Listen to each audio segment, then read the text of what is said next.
नमस्ते। वनक्कम। खाने का सामान, चावल, अरसी, भात, सादम, गेहूं,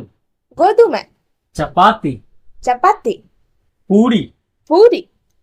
डोसा, डोसा, इडली, इडली, चटनी, चटनी, इमली, पूली, दाल, परप्पू,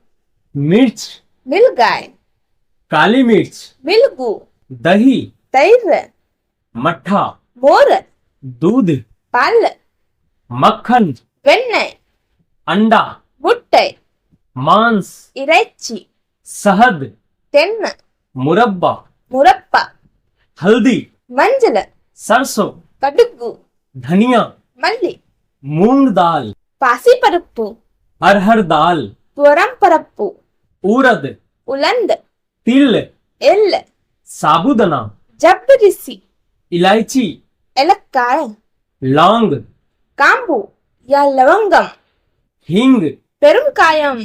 पनीर, पालकट्टी, चना, कटले, मूंगफली, वेकड्डले,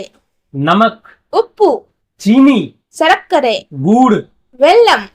बेसन, कडले मावु, मेथी, वेंदयम, लहसुन, पुंडू, प्याज, वेंगायम,